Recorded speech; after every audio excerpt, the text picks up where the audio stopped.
그들은 약 1억 년 동안 지구의 깊은 지하에서 공룡 제국을 세워 살아왔었다. 1억 년 동안 인간을 뛰어넘는 지능과 파괴력을 지닌 채 라는 인트로와 함께 시작되는 아이젠보그. 근데 이거 특촬이랑 애니메이션이랑 섞여있네? 뭐야 무서워. 공룡 제왕 우루루는 자신의 부하들을 이용해 지구를 점령하려 하고 있습니다.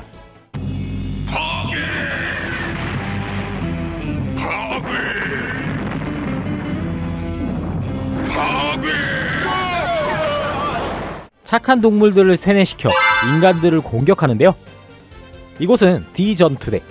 인류를 구하기 위해 강진우 박사를 필두로 4명의 대원이 전투대를 결성해 아까 싸우려 만발의 준비를 하고 있었습니다. 박민수, 그의 여동생 박민희, 그리고 개그 듀오 김봉수와 나경환. 우르르의 세뇌로 빨갛게 변해 미친듯이 날뛰고 있는 개들을 소탕하러 디전투대가 출동합니다.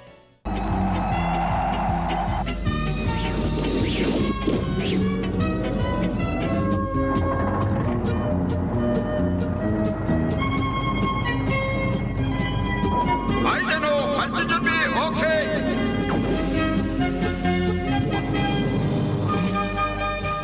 조금 전에 빨간 개가 인천에서도 발견되었다는 정보가 들어왔다.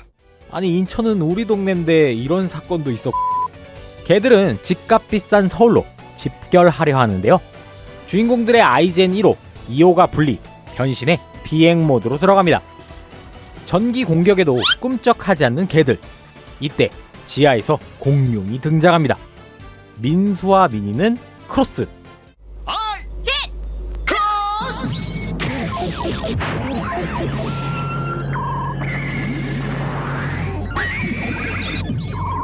아이젠호 발진. 이게 KBS에서도 방영한 적이 있었는데 그 당시 이 친구들의 이름은 철이와 영이었어요. 그래서 한동안 그 시절엔 이걸 패러디한 장면들이 많았었죠. 사실상 철이, 영이, 크로스, 요건 아이젠보그가 원조라고 보시면 됩니다. 이들은 과거 불의의 사고로 강진우 박사의 도움을 받아 반은 기계, 반은 인간인 반사이보그 인간이었습니다. 둘은 합체하여 뚝배기 커트.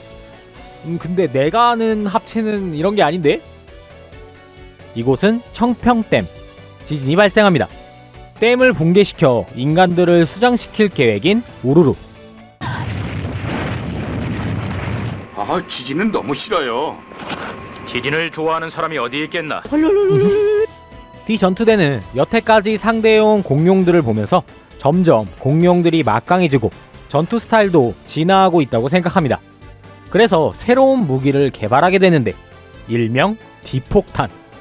위험하게 회의 테이블에서 이 폭탄을 올려두고 전투 회의 중에 있습니다. 청평댐에 공룡이 나타났다는 정보를 듣고 디폭탄을 가지고 출동하는 주인공 일행들. 미사일을 쏴 공룡을 제거하려 하지만 이곳 댐 근처에 꼬마아이가 갇혀있어서 디전투대는 쉽사리 폭탄을 쏘지 못합니다. 미니가 따로 작전을 수행해 아이를 구해내고 디폭탄을 발사. 죽은 줄 알았지만 죽지 않았던 공룡. 둘은 다시 비행 모드로 공룡을 제거합니다. 공룡 제왕 우루루가 이 작품의 최종 빌런인 줄 알았지만 사륜화를 쓰며 등장하는 최종 빌런 커티스. 우루루가 계속해 디전투대에게 패배하자 직접 본인이 앞으로 지휘하겠다며 등장합니다. 대마왕 커티스는 확실히 달랐습니다. 디전투대 본거지를 공격할 계획을 세우는데요. 아기 공룡 쭈쭈를 보내 공격을 시작합니다. 진정한 2D와 3D의 이것이야말로 요즘 핫한 AR 기술의 시작이 아니었을까? 공룡 쭈쭈는 지하로부터 공격을 전개. 오우씨, 박사는 무너진 건물 더미 안에 갇혀버렸네요. 민수와 미니가 크로스, 아이젠보그 비행기로 겨우겨우 익룡을 제거하고 승리하지만 폐허가 되어버린 디전투대의 기지. 완전 처음부터 시작해야 하는 상황에 이들은 전의를 상실할 것 같았지만 다음 편에 혹시 모를 상황에 대비해 강진우 박사는 예비 기지를 따로 만들어 숨겨놓고 있었습니다. 너니? 박사는 역습을 시작할 때라며 쳐들어오는 공룡에게 추적 장치를 달아 공룡의 본거지를 알아내 공격하자고 합니다. 공룡에게 작은 상처를 내어 그곳에 추적 장치를 달고 본거지로 복귀하게 만드는 디전투대. 이 과정에서 다른 공룡에 의해 김봉수가 위험에 처합니다. 추적 장치를 달아놨던 공룡을 쫓아 적의 본거지를 알아야만 했던 임무였지만 민수는 친구를 위해 추적을 포기합니다. 너는 그대로 추적 미사일을 따라가도록 해. 그렇게 할 수는 없습니다. 이 기회를 놓쳐버리면 공룡 군단을 무찌르는 것은 더욱 어려워지고 만다. 역시 전 할 수가 없습니다. 답답한 새끼. 어쨌든 호기롭게 동료를 구해내지만 공룡의 꼬리가 시야를 가려 위기에 처합니다. 이때 박사는 민수야, 민이야, 그대로 상공을 향해 날아오른다. 내 말대로 해. 오, 고도를 올리라고 했는데 우주까지 올라가. 우주의 차가운 온도에 꼬리는 박살. 박사는 공룡을 없앨 신마리를 찾았다고 이야기합니다. 공룡의 꼬리는 기압이 낮은 곳에 가자 부서져 버렸다는 점이다. 이것은 공룡이 기압이 높은 곳에서 지내고 있다는 유력한 증거가 돼. 이때쯤 공룡 대마왕 커티스가 드디어 그 모습을 드러냈는데요. 채찍으로 우르르를 때리면서 모든 책임을 물어 우르르에게 이번에는 직접 뒤전투대와 싸워 이기라고 지시합니다. 사실 공룡들은 지하에 숨어서 인간들을 지배하기 위해 칼을 간 것이 아니라 이 대마왕 커티스가 공룡들을 잡아 그들을 개조하고 그들을 조종하고 있었던 것이었어요. 우르르도 사실상 커티스에 의해 조종당하고 있던 셈이었죠. 페이크 보스답게 우르르는 다른 공룡들과는 사뭇 다른 파워를 보여줍니다. 아이젠보그 비행기를 물어뜯는 우르르. 이길 듯해서 춤까지 추는데요.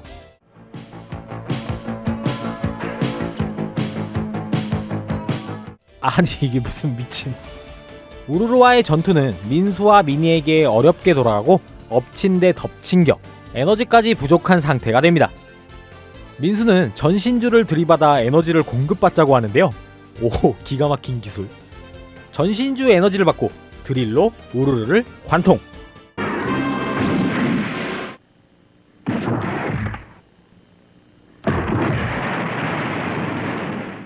하지만 이 싸움으로 미니의 내부 전자회로는 전부 박살나고 쓰러지고 마는데 미니를 되살리기 위해 최첨단 수술을 강행하는 강 박사.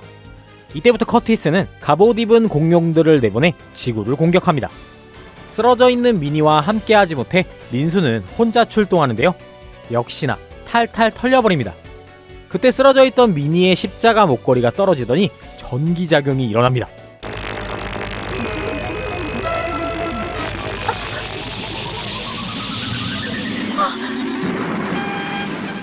그렇게 깨어난 미니. 이 순간 미니는 엄청난 능력의 초능력이 생깁니다. 오빠의 위험을 감지하고 와씨 달리는 속도 뭔데. 미니가 합세해도 강력했던 갑옷 공룡. 미니는 자기 몸속으로 들어오라고 이야기합니다.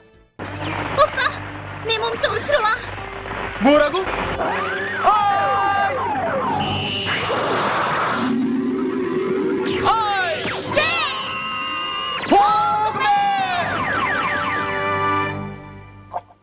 어릴 때 이 얼굴 디자인이 불상처럼 생겨서 조금 별로라고 생각했었거든요. 어른이 돼서 다시 보니 와 지금도 확실히 별로네요. 익숙하지 않은 변신에 몸이 제대로 움직여지지 않았지만 민수와 미니는 금세 적을 제거하는데 성공합니다. 그리고 대마왕은 민수와 미니 앞에 그 정체를 드러냅니다. 아이젠보그는 가끔씩 실사화와 이렇게 애니메이션을 섞어가면서 어설픈 연출이 이어지기도 합니다.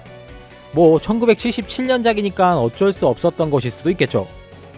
전투연구원 종배소위는 공룡들을 제거할 새로운 전차 K전차를 앞세워 자기가 공룡 부대를 없애겠다고 호언장담을 합니다. 이론상으론 이 전차만 있다면 공룡들을 괴멸시킬 수 있다고 이야기하는데요. 민수는 수십 번 공룡들과 전투하며 그렇게 단순한 이론적인 계산으론 공룡들을 이길 수 없다고 발끈합니다. 여자를 데리고 전투에 나갈 정도니 수십 번 싸워도 안 되는 게 당연하지. 뭐? 오씨 지금으로선 상상조차 할 수 없는 드립. 마왕 커티스는 고릴라를 세뇌해 K전차를 테스트하러 나갔던 강 박사를 납치합니다. 종배소위는 K전차를 이용해 박사를 구해내려 하지만 역시 뭐 생긴 거부터 겁나 약해 보였기 때문에 탈탈 털리고 맙니다. 결국 종배소위가 싼 똥을 아이젠보그맨이 등장해 깔끔하게 처리. 이때쯤 커티스의 약혼녀이자 공룡 조련사인 마녀 조비나가 등장합니다. 모든 약점을 보완한 완전 새로운 생명체를 만들어내려는 마녀 조비나. 공룡이 아니라 인간형 공룡을 만들더니 이거 아이젠보그맨 같은 모습이네요. 이리하여 시작되는 아이젠보그맨 대 짜비젠보그맨.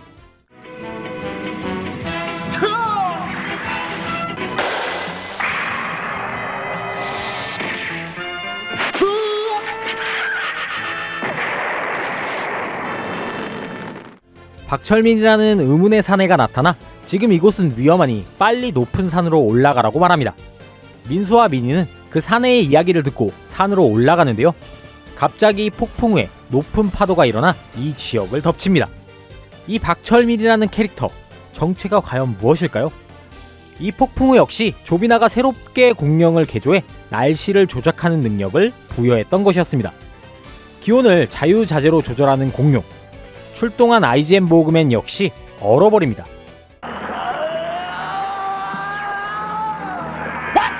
공룡을 제거하자 조비나도 등장해 아이젠보그맨과 대치합니다.